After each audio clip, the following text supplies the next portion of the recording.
Bismillahirrahmanirrahim. Mawaitu ta'alluma wa ta'lima wal ibadah wal istifadah wal hatta ala tamassuki bi kitabillah sunnati rasulih wal dilal ala al huda wal du'a ila al khair. Allahumma salli ala sayyidina Muhammadin salatan تخرجني من ظلمات الوهم تكرمني بنور الفهم توضح لي ما أشكل حتى يفهم أنك أنت تعلم ولا أعلم وإنك أنت علام الغيوب. اللهم صل وسلم وبارك على مولانا محمد وآله النور المذهب للنسيان بنوره في كل لمحة ونفس عدد ما وسعه علم الله. الحمد لله رب العالمين صلى الله وسلم على حبيبنا رب العالمين سيدنا مولانا محمد بن عبد الله الصادق الأمين وعلى آله وأصحابه أجمعين وعلى جميع التابعين تبعهم بإحسان ودين علينا وعليهم برحمتك يا أرحم الراحمين. سبحانك لا علم لنا إلا ما علمتنا إنك أنت العليم الحكيم وتب علينا إنك أنت التواب الرحيم. رب اشرح لي صدري ويسر لي أمري واحلل عقدة من لساني يفقهوا قولي. رب زدنا علما وارزقنا فهما. اللهم ارزقنا براءة فهم النبيين وفصاحة عبد المرسلين سرعة إلهام الملائكة المقربين يا رب يا كريم يا رب يا رحيم. قال المؤلف رحمه الله تعالى ونفعنا به وبعلومه وبعلوم سائر علماء الصالحين في الدارين آمين. قال فضيلة الجماعة. قال عليه الصلاة والسلام صلاة الجماعة تفضل صلاة الفذ ب27 درجة. وقال ابن عباس رضي الله عنهما من سمع المنادي ولم يجب لم يرد خيرا ولم يرد به. وقال عليه السلام من صلى 40 يوما الصلاة في جماعة لا يفوته فيها تكبيرة الإحرام كتب الله له براءتين براءة من النفاق وبراءة من النار والله أعلم. Alhamdulillah, segala puja dan pujiannya untuk Allah Subhanahu wa taala. Salawat serta salam selalu dan senantiasa kita persembahkan kepada junjungan kita Nabi besar Muhammad sallallahu alaihi wasallam. Semoga selalu kita diberikan oleh Allah kesehatan, sehat wal afiat insyaallah, taat ibadah kepada Allah, istiqamah dalam sabar dalam istiqamah, mendekatkan diri kita kepada Allah Subhanahu wa taala, sabar terhadap segala macam ujian, cobaan, baik datang dari dalam ataupun datang dari luar insyaallah. Melanjutkan kajian kita ya. Kemarin terakhir membahas tentang bahwa menyempurnakan rukun, menyempurnakan salat ya, Islamul Arkan itu sangat-sangat penting sekali. Yang kita bahas bahwa tidak akan bisa seorang melaksanakan salat secara sempurna kecuali dengan menyempurnakan rukun-rukun salat, dengan menyempurnakan sunnah-sunnahnya, dan hal itu tidak bisa didapat kecuali dengan belajar, kecuali dengan mengkaji, kecuali dengan duduk belajar, dengan tafaqquh fiddin, dengan faqih wahid asyaddu 'ala syaitan min 70 abid. Seorang faqih, seorang yang alim, seorang yang basir fiddin, yang mengerti tentang agama, seluk-beluk agama, mengerti rukun-rukun dan belajar faqih, dia mendalam ilmu fikihnya, mengerti tata cara ibadah yang betul, yang benar, sesuai dengan apa yang diajarkan oleh para ulama, maka itu asyaddu 'ala syaitan, lebih sulit bagi syaitan untuk mengganggunya min alfi 'abid atau kama qala, sulit daripada syaitan dari atau 70 'abid, jadi orang ahli ibadah itu dari 1000 orang ahli ibadah. Artinya ahli ibadah yang tanpa dia mengkaji, tanpa dia duduk belajar, menimba ilmu, tanpa tafaqquh fi din, ya maka lebih mudah syaitan menggelincirkannya orang yang ahli ibadah daripada orang yang alim. Artinya orang yang alim dan beribadah, ya kan? Dia mengerti, dia faqih, dan juga dia beribadah, ya kan? Banyak sekali syaitan, iblis menggelincirkan para ahli ibadah dengan tipu daya dia. Yang cerita yang masyhur, cerita yang sering kita dengar, bahwa pernah syaitan menjelma menjadi sebuah cahaya mengganggu Sayyidina Syekh Abdul Qadir Al-Jilani, ya kan? Sayyidina Syekh Abdul Qadir Al-Jilani seorang abid, seorang yang hobi beribadah, tetapi juga seorang yang faqih, seorang yang alim, bukan hanya hobi beribadah, gemar beribadah, tapi tidak tahu apa-apa, ya. Dia seorang yang tidak mungkin jadi wali kalau tidak alim. Tidak mungkin jadi seorang wali dekat dengan konda faqih. Pasti dia faqih, pasti dia mengerti agamanya. Maka datanglah syaitan menjelma menjadi sebuah cahaya. Sayyidina Syekh Abdul Qadir Jilani lagi asik beribadah kepada Allah, dan itulah memang kebiasaan orang-orang yang dekat dengan Allah, dia hobi beribadah, sujud, rukuk, berzikir, kadang-kadang beliau diberikan Allah kemuliaan-kemuliaan yang sangat luar biasa. Maka datang syaitan menjelma, iblis menjelma menjadi sebuah cahaya, kemudian memanggil, ya Abdul Qadir, wahai Abdul Qadir. Kata cahaya tersebut, ada suaranya. Sekarang aku telah menghalalkan bagi kamu segala macam keharaman. Ya, ana rabbuk, ya, ana rabbuk. Kata iblis itu, ana rabb, aku Tuhanmu ya Abdul Qadir, dan mulai detik ini aku telah menghalalkan apa-apa yang telah kau haramkan kepada kamu. Ya, kalau orang-orang setengah, orang-orang yang hanya abid saja, hanya hobi beribadah tanpa didasari dengan ilmu fikih, tidak alim, tidak mendalam ilmu agamanya, maka dia akan senang. Oh, berarti sekarang sudah aku boleh melakukan apapun. Maka Sayyidina Syekh Abdul Qadir Jilani mengambil sandalnya, melempar itu cahaya. Dia mengatakan, "Ikhsa ya la'in, pergi kau wahai yang terkutuk." Ya, dilempar oleh Syekh Abdul Qadir Jilani itu cahaya. Cahaya ini, cahaya itu mengaku apa? Rabb, ana rabbuk, dia bilang. Ya, sudah sekarang halal, kamu mau mengerjakan apapun boleh. Ya, tapi sayangnya yang diganggu ini bukan kaleng-kaleng dia ganggu, ya kan, bukan cuk-kerucuk yang diganggu ini. Diganggu seorang gubernur Rabbani wal Ghaus Samadani, Syekh Abdul Qadir Al-Jailani. Tidak jalan ini sebenarnya. Tidak jalan, iblis yang ganggu. Ini iblis yang pangkat bintang 4 ini yang ganggu dia nih. Iblis bintang jenderal penuh dia. Tidak jalan dengan Syekh Abdul Qadir Al-Jailani. Ya. Maka dilempar itu iblis dengan sendalnya dan dikatakan, pergilah kau wahai yang dilaknat. Maka cahaya tadi berubah menjadi gelap-gelap dan hilang, dan nampak wujud asli dari iblis tersebut. Ya.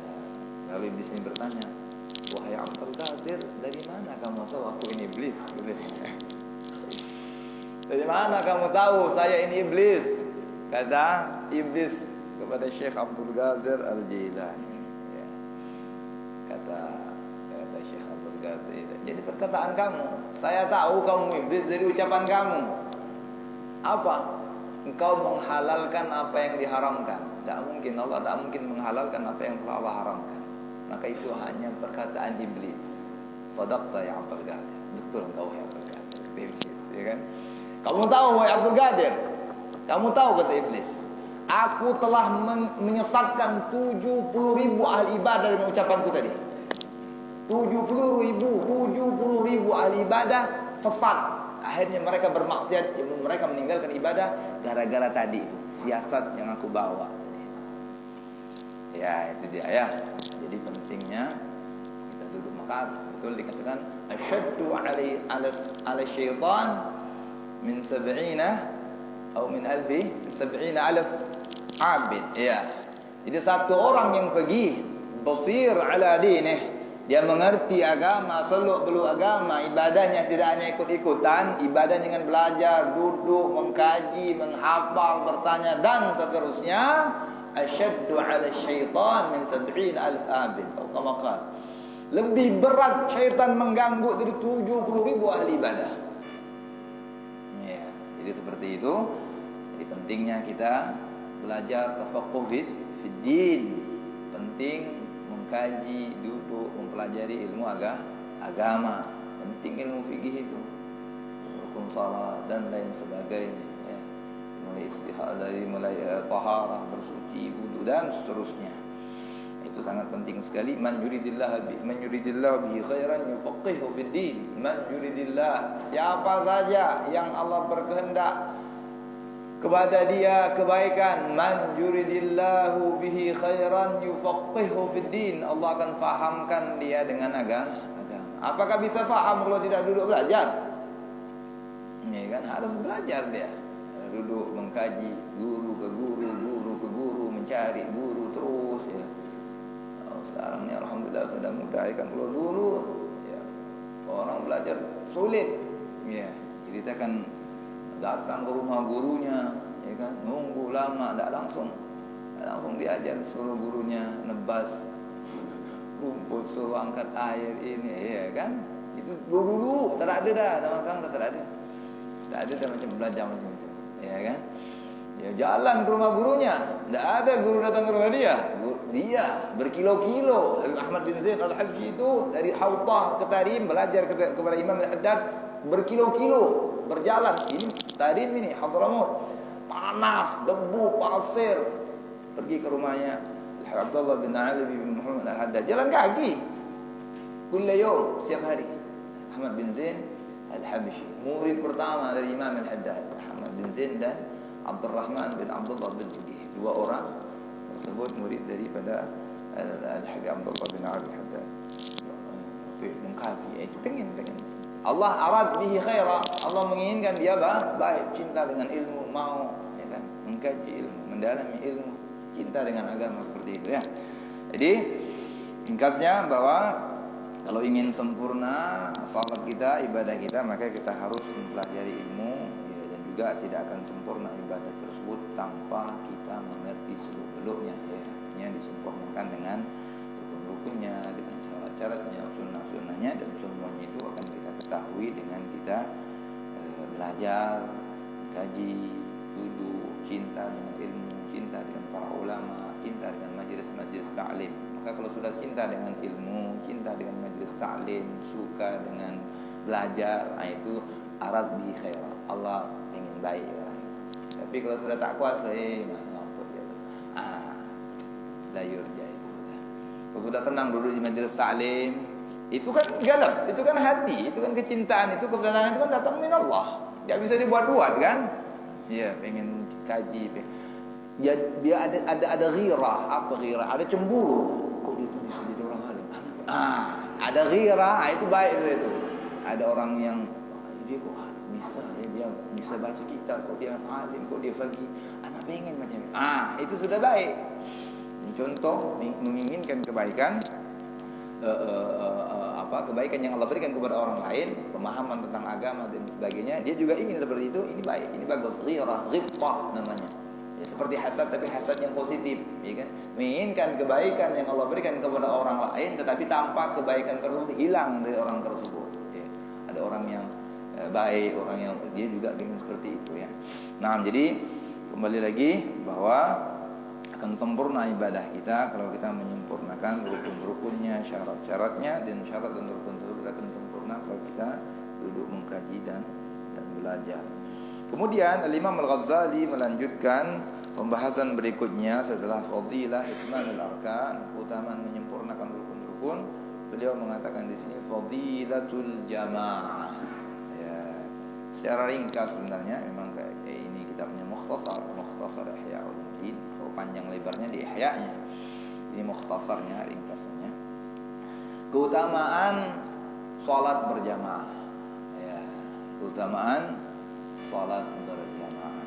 Jadi salat berjamaah ini sangat utama sekali. Ya, juga dalam masalah diniyah kita juga panjang lebar membahas tentang salat berjamaah. Bahkan ada sebagian ulama, ada sebagian mazhab yang mengatakan salat berjamaah itu hukumnya fardhu ain. Ya, hukumnya fardhu. Jadi kalau salat di rumah tidak sah. Ba'dul madzahib, tapi indana Asy-Syafi'iyah, mazhab kita, imam kita Asy-Syafi'i mengatakan salat berjamaah dalam salat 5 waktu itu hukumnya sunnah muakkadah. Ya, sunnah muakkadah. Fil ghaya Imam An-Nawawi mengatakan fardhu kifayah. Artinya dalam sebuah kampung, dalam sebuah tempat tidak ada yang salat berjamaah, semuanya salat sendiri, semuanya berdosa. Ya. Walaupun sah, pendapat sah salat di rumah, tetapi al-afdal pasti sudah. Ada sebagian ulama, Imam Ahmad bin Hambali mengatakan tidak boleh, tidak sah salat di rumah. Ada yang mengatakan salat. Mereka pun bidalil, bukan hanya sembarangan fatwa. Mereka bidalil juga dikemukakan Imam Al-Haddad dalam kitab Masail Diniyah ketika Sayyidina Abdullah bin Ummi Maktum, yang beliau ada seorang sahabat yang tidak bisa melihat. Abdullah bin Ummi Maktum seorang sahabat yang tidak bisa melihat. Ya kan? Beliau minta rukhsah, minta dispensasi, minta keringanan. Nabi sangat heris sekali, sangat semangat sekali menganjurkan sahabat untuk selalu salat 5 waktu di masjid. Maka datanglah Sayyidina Abdullah bin Ummi Maktum, beliau minta izin untuk tidak bisa hadir di salat Isya dan salat subuh karena gelap, Madinah gelap. Wah, ya Rasulullah, tidak ada yang membimbing aku, menuntun aku. Dan di Madinah banyak lubang-lubang, banyak apa? Sumur-sumur. Aku takut jatuh dulu. Madinah zaman Nabi, belum zaman sekarang. Ya. Dulu, maka Sayyidina Abdullah bin Ummi Maktum minta izin kepada Rasulullah untuk tidak menghadiri salat berjamaah. Maka Rasulullah memberikan rukhsah. Ketika Abdullah bin Ummi Maktum berbalik ke belakang, Nabi memanggil dia, "Ya Abdullah, apakah kau mendengar hayya 'alal shalah, hayya 'alal falah?" Dengar enggak di rumah kamu? Hayya, Bilal memanggil hayya 'alal shalah. Qalu bala ya Rasulullah, aku dengar ya Rasulullah. Maka fahalumma halla, ayo kamu harus datang. Ya, makanya ba'dul fuqaha, ba'dul a'immah mengatakan yang ini sahabat ini saja yang maaf beliau tidak bisa melihat, ya kan, beliau seorang yang buta, dan di Madinah zaman dulu tidak ada lampu terang macam sekarang. Madinah zaman Nabi tidak ada listrik, tidak ada apa, gelap, ya kan? Ya. Itu saja tidak diberi rukhsah oleh Rasulullah. Apalagi yang sehat, bugar, terang dan lain sebagainya. Nah, itu menurut ba'dul a'immah, sebagian para a'immah, mereka tidak boleh, tidak sah salat di rumah. Ba'dul a'immah, ya. Jadi seperti itu. Juga banyak hadis-hadis yang lain yang menunjukkan, bahkan Nabi dalam sebuah riwayat ingin membakar rumah orang-orang yang tidak hadir untuk salat berjamaah. Iya, ada hadisnya itu. Nabi ingin membakar. Aku akan memerintahkan orang mengumpulkan kayu bakar. Aku akan pergi ke rumah-rumah orang yang tidak hadir, sampai aku bakar rumahnya. Ini kan syadid sekali, ya kan? Ancaman yang sangat luar biasa sekali. Ya, maka ba'dul a'immah, sebagian imam mazhab mengatakan salat berjamaah tidak boleh itu. Harus di masjid, harus hadir salat berjamaah di masjid. Ya kan? Jadi seperti itu. Walaupun Imam Syafi'i sangat menganjurkan sekali untuk hadir salat di masjid, ya kan? Nah, hakala kemudian salatul jamaah tafdulu salatul fardhi bi 27 derajat. Jadi keutamaan salat berjamaah itu mengungguli pahalanya lebih besar, lebih tinggi, lebih utama dari salatul fardhi, salat sendiri, bisa 27 derajat dengan 27 derajat. Ya. Makanya Imam Syafi'i mengatakan berarti salat sendiri itu fadl. salat berjamaah afdal. Ya, beliau bekerja seperti itu, sah salat di rumah. Tapi yang afdal pasti bila khilaf sah seseorang salat walaupun bighairi udhur. Tapi menunjukkan bahwa tidak ada ihtimam, tidak ada raghbah fid din, tidak ada raghbah mengharapkan pahala yang besar 27 derajat daripada kamu salat sendiri di rumah. Ya, seperti itu ya. Nah, jadi salat berjamaah itu 27 derajat dibandingkan dengan salat sendiri. Ya. Nah. Dan para ulama mengatakan salat berjamaah itu ya dalam sebuah riwayat dikatakan pasti diterima oleh Allah Subhanahu wa taala. Pasti diterima oleh Allah Subhanahu wa taala kalau kita salat berjamaah. Pertama, Allah Subhanahu wa taala melihat kepada imam. Kalau imamnya khusyuk dari awal takbir sampai salam, maka berkat imam yang saleh tadi yang khusyuk, walaupun jamaahnya lintang kukang salatnya Allah terima. Berkatil hadzal imam. Fahim? Kemudian kalau imamnya pun tidak khusyuk, tapi Allah lihat dulu di mana khusyuknya sang imam. Di takbir. Ya. Mana yang rukuknya khusyuk? Dicari imamnya. Ini rukuknya khusyuk, ini dia tidaknya, ini sujudnya. Digabung semua diterima oleh Allah. Ya. Itu keutamaan salat berjamaah. Tidak juga khusyuk, imamnya pun lalai kah? Mengacau pikirannya kemana-mana. Makmum yang salat semuanya tidak ada yang khusyuk. Katakan, tidak mungkin pasti adalah yang khusyuk satu, ya kan? Katakan seperti itu. Imamnya ghafil, imamnya lalai, mengacau pikiran kemana-mana, ya kan?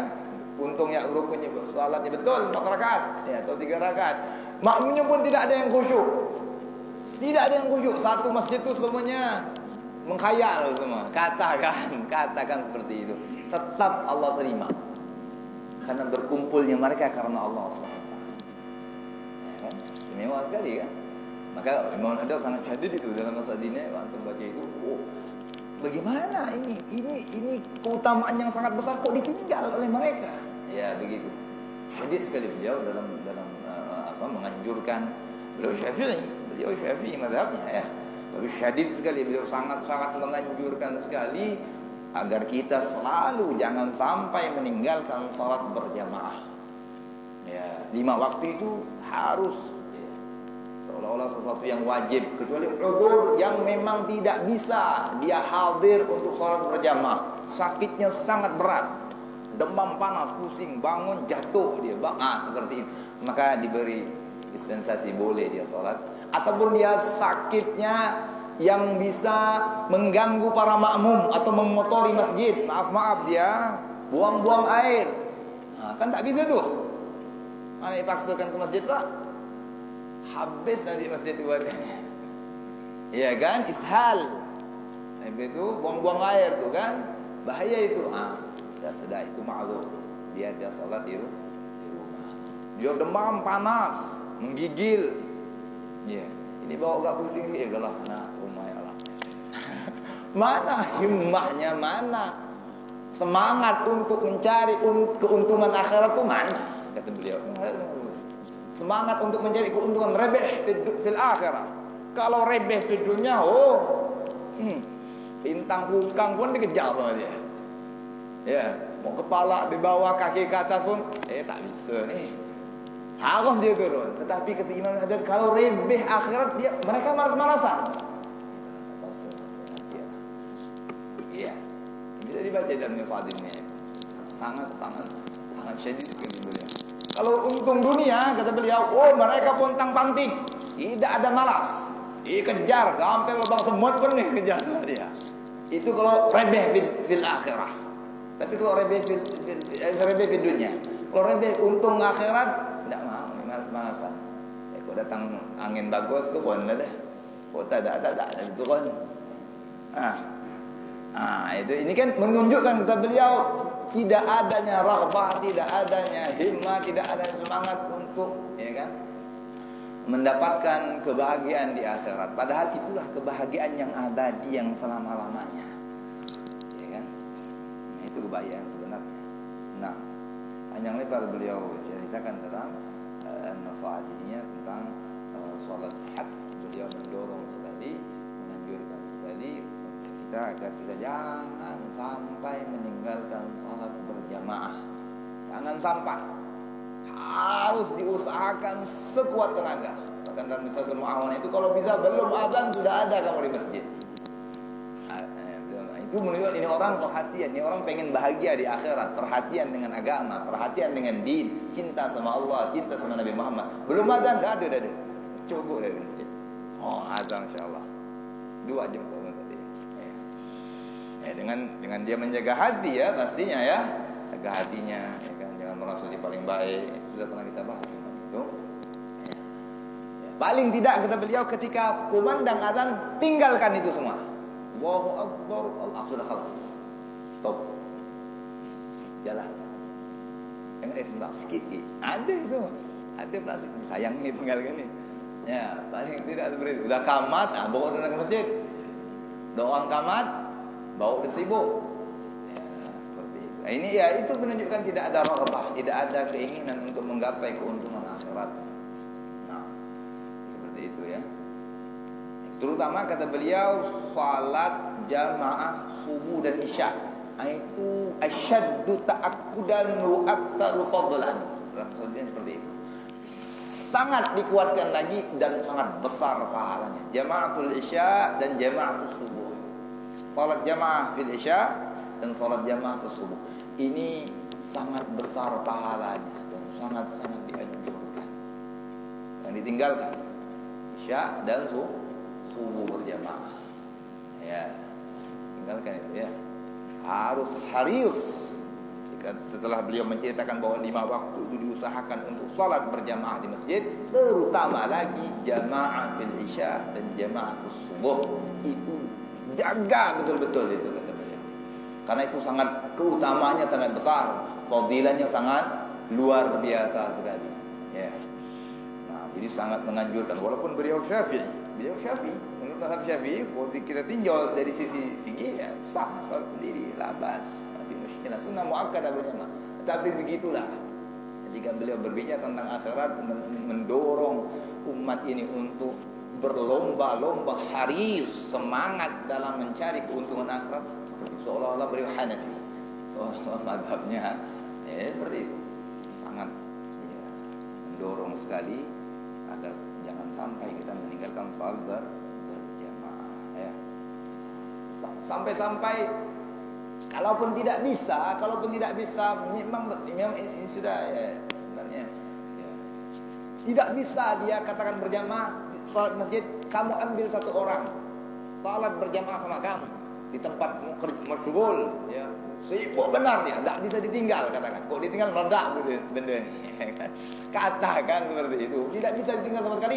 Kau panggil anak buah kamu, kamu salat sama saya ya, salat berjamaah berdua. Ini dapat kata beliau, karena keutamaan salat berjamaah dapat dengan imam dan makmum.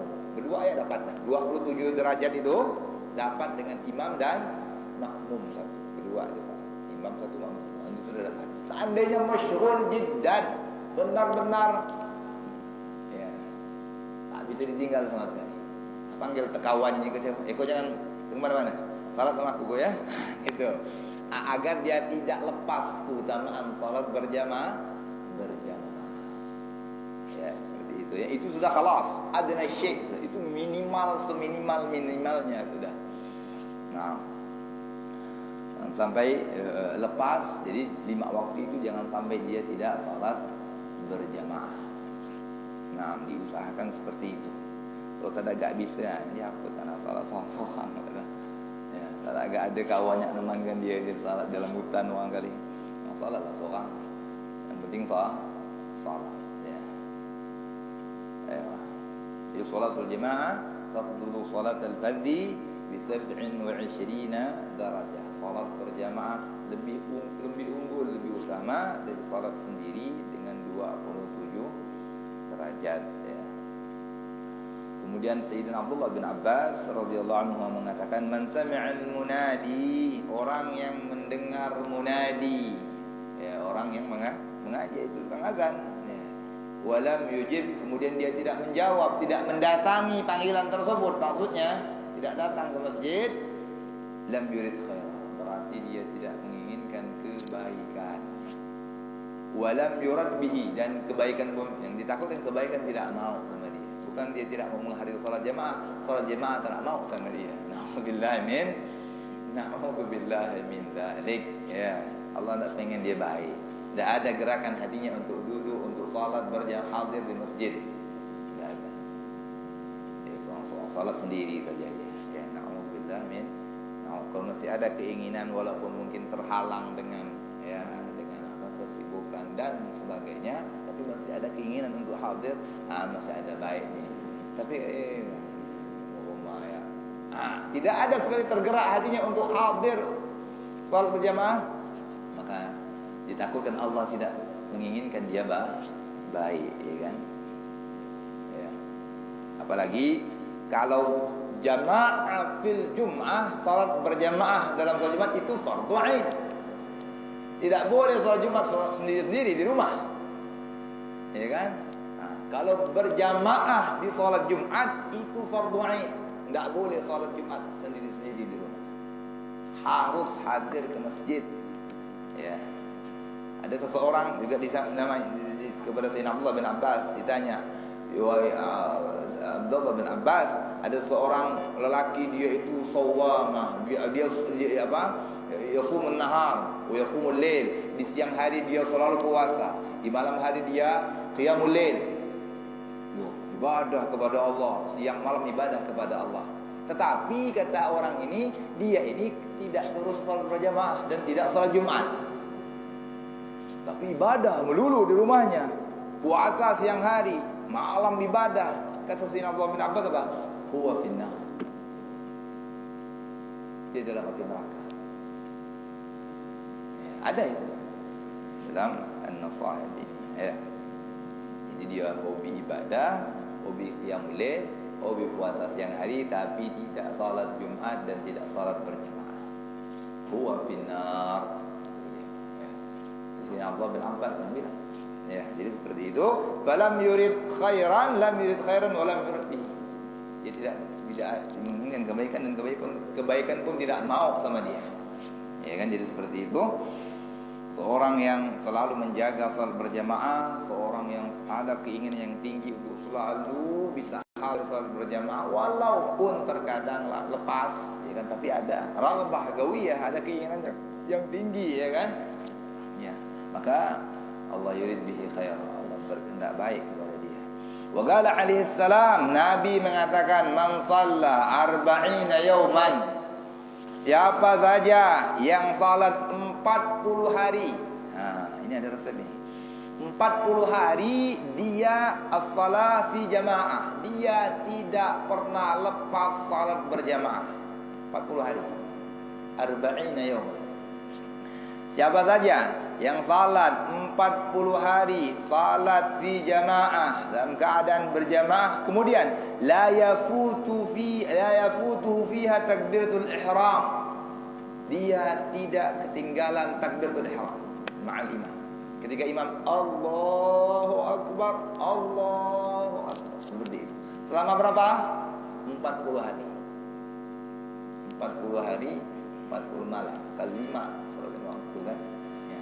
Dia tidak lepas salat berjamaah dan bukan masbuk, tidak pernah masbuk selama 40 hari itu. Nah, ini resep. 40 hari tidak ketinggalan salat berjamaah dan tidak lepas takbiratul ula ma'al imam. Ya, ini sangat utama sekali. Di kulli syai'in safwah. Dan sebuah hadis, wa safwatus shalah takbiratul ula ma'al imam. Segala sesuatu itu ada intisarinya, safwah. Ada intisarinya, dan intisari salat adalah takbiratul ula ma'al imam. Takbir yang pertama bersama imam. Artinya setelah imam takbir, Allahu Akbar, langsung Allah. Jangan coret-coret lagi. Jelas, ya. Udah kok di saf itu janganlah cerita-cerita lagi sudah, ya. Kalau bisa seperti itu, ya. Udah, ini kita menghadap Allah ini. Paham dong?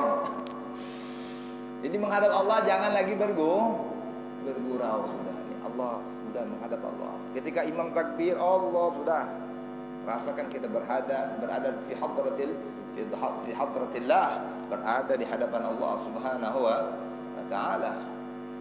Ya. Kita di depan wali kota boleh menggila depan wali kota. Oh, diusir Allah. Apalagi fi hadratillah, Malikul Muluk, raja di raja. Sudah. Salli salat muwaddi' kata Rasulullah. Salatlah dengan salat yang terakhir. Soalnya salat yang terakhir. Sudah habis ini anak mati. Biar khusyuk maksudnya. Ya, ketika imam Allahu Akbar langsung Allah. Dan Nabi seperti itu. Memang tata cara Nabi itu kalau salat memang sangat sempurna salat beliau. Tidak takbir, kita lihat para sahabat safnya rapi semua. Sufufakum rapi saf. Tidak ada yang bicara itu. Udah rapi, Sayyidina Umar ambil pedang, dirapikan sama pedang. Nah, kau bengkok-bengkok lah kau. Dirapikan. Rapi semua. Tidak takbir boleh haram Rasulullah. Sudah rapi sahabat, sudah rapi semua, lurus, rapat safnya, bawa beliau takbir. Dan tidak ada yang bicara. Tak ada yang coret-coret sahabat. Tak ada. Allahu Akbar, langsung sahabat semua Allahu Akbar. Jadi naik cahaya ke langit salat Nabi dan para sahabat. Ya. Nah, ya. Jadi itu safwah, itu intisari salat. Takbiratul ula ma'al imam. Orang yang salat 40 hari tidak tinggal takbiratul ula ma'al imam, tidak tinggal salat berjamaah dan takbiratul ula ma'al imam, maka Allah stempel dia. Stempel apa itu? Allah beri dia bara'atin, 2 pembebasan. Dah, kalau sudah 40 hari saja dia bisa istiqamah seperti itu, salat berjamaah, takbiratul ula ma'al imam, tidak ketinggalan takbiratul ma'al imam, maka 2 stempel yang Allah berikan kepada dia. 2 pembebasan. Pembebasan apa? Bara'ah minan nifaq. Lepas dari nifaq. Hilang kemunafikan dari dalam hatinya. Yang kedua, bara'ah minan nar. Lepas dari api neraka. Khalas. Ini orang tidak akan disentuh api neraka dan tidak akan disentuh dengan kemunafikan. 2 stempel dia. Caranya berapa lama? 40 hari. 40 hari tidak tinggal salat berjamaah dan tidak tinggal takbiratul ula ma'al imam. Ya. Jadi luar biasa kalau selalu dapat takbiratul ula ma'al imam, itu luar biasa sekali. Cahaya di dalam ini betul bara'ah. Terakhir ada sebuah cerita.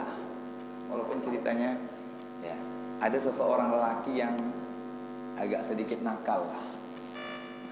Dia udah pernah ceritakan belum ya? Dia menginginkan seorang wanita. Jangan sultan dulu. Dia menginginkan seorang wanita dan dia akan nikahi wanita tersebut dan sebagainya. Sudah dia adalah mabuk dia. Kan seperti itulah. Kata wanita, alhamdulillah si wanita ini adalah wanita yang saleh. Kata wanitanya, saya tidak mau berbuat hal-hal yang tidak senonoh dengan kamu, wahai pemuda. Saya mau kamu melamar saya, kamu jadikan saya istri saya. Dan saya tidak minta mahar yang macam-macam. Kata wanita yang salihah ini, maharnya, kata dia, ini lagi budaknya degil sikit, kamu jangan lepas takbiratul ula ma'al imam 40 hari, kata wanita ini. Ya. Karena udah cinta dah, marhaba. Penting anak dapat inti, kata dia, ya kan? Karena dia sudah cinta dengan wanita tersebut, dia lakukan apapun untuk mendapatkan wanita tersebut. Si wanita salihah syatirah, salihah dan cerdas. Saya akan terima amalan itu setelah 40 hari. 40 hari kamu tidak lepas salat berjamaah bersama imam dan takbir ula ma'al imam. Siap. Siap. Siap komandan. Wah, kata si lelaki ini, memang dia sudah pengen sudah ya, apapun dia akan dapatkan, dia akan lakukan untuk mendapatkan. Wow. Mulai hari pertama dia ke masjid dah. Walaupun niatnya bukan ikhlas pertama kan. Allah tidak akan menyia-nyiakan, innallaha la yudhi'u ajral muhsinin. Allah tidak akan menyia-nyiakan mujahadahnya kamu walaupun awalnya kamu tidak ikhlas. Nah, enak ini itu biar awalnya pertama bukan ikhlas karena Allah, terus saja kamu jalan. pandai Allah rubah hati kamu sedikit demi sedikit. Oh, rajin ini budak nih, ya. Masjid takbiratul ula, karena syaratnya seperti itu. Kalau mau melamar dia, berbunyi dah. Kalau melamar perempuan tersebut, dia akan terima lamaran si lelaki ini kalau dia tidak lepas 40 hari salat berjamaah dan takbiratul ula ma'al imam. Itu syarat dari wanita tersebut. Dia salat tiap hari rajal ini. Takbir Allahu Akbar kata imam, Allahu Akbar. Semangat nih, dia azwat nih. Ya kan? Allahu Akbar, Allah. Setiap hari dia salat selalu di masjid dan tidak pernah terlambat ini lelaki. Ini budak degil awalnya, nakal sedikit. Tapi subhanallah, sehari, 2 hari, 10 hari, 20 hari, 30 hari ada bekas. Sedikit-sedikit bintik cahaya Allah masuk ke dalam hati pemuda tersebut. Sudah berubah. Pas 40 hari selesai, perempuan ini nunggu, ini tidak ada rumah tangga. Ini 40 hari lebih, 40 hari masih tidak ada tanda-tanda nih, kan? Takut nggak perempuan ini, ya kan? Mana tak melamar aku nih, kata dia. Akhirnya kenapa itu pemuda? Mana dia? Dia kirim seorang utusan, kamu datang ke masjid, kamu lihat mana pemuda tersebut. Subhanallah, utusan perempuan ini, wanita ini datang ke masjid, melihat si pemuda itu, subhanallah, lagi duduk etikaf di masjid. Sudah beda dah, cahaya dah muka budak ni. Tadi waktu dulu gelap buta. Si utusan wanita ini berbeda sudah, berbeda pemuda ini. Tidak seperti yang dia lihat dulu waktu dia tergila-gila dengan perempuan tersebut. Maka sedap cerita ini. Maka si pemuda ini mengucapkan assalamualaikum. Waalaikumsalam. Heran si utusan, ya Allah, alangkah bersinarnya wajah pemuda ini. Ya, ada apa kata si pemuda ini? Lain sudah, akhlaknya sudah bagus, sudah masya Allah. Nah ini itu dia berkat takbiratul ula imam. Saya ini utusan dari Fulanah binti Fulan. Umarullah ahlan wa sahlan. Dia menagih janji. Mana janji kamu? Kata dia. Kata si pemuda ini, bilang kepada Fulanah binti Fulan, jazakallah khair. Semoga Allah balas dia baik. Allah muliakan dia. Wallah, demi Allah sekarang saya tidak punya keinginan agar apa lagi. Saya ingin kepada Allah Subhanahu wa taala. Wah, berubah dia. Balasan baik, kata si pemuda ini. Semoga perempuan tersebut dibalas dengan balasan kebaikan. Saya sudah tidak menginginkan apa-apa lagi sudah di dunia ini. Saya ingin kepada Allah Subhanahu wa taala. Wah, mantap ini kan. Itu berkat apa? Berkat takbiratul ula ma'al imam. Dia selalu dapat takbiratul ula ma'al imam dan tidak pernah lepas salat berjamaah. Ya. Maka dua bara'ah, stempel dia Allah Subhanahu wa taala, dia lepas dari sifat nifaq dan dia lepas dari api neraka jahannamnya Allah Subhanahu wa taala. Semoga kita termasuk orang-orang yang selalu berjamaah insyaallah, selalu semangat untuk menggapai keuntungan akhirat. Amin ya rabbal alamin. Wallahu a'lam bissawab. Bismillahirrahmanirrahim. Ya rabbana a'tarafna bi annana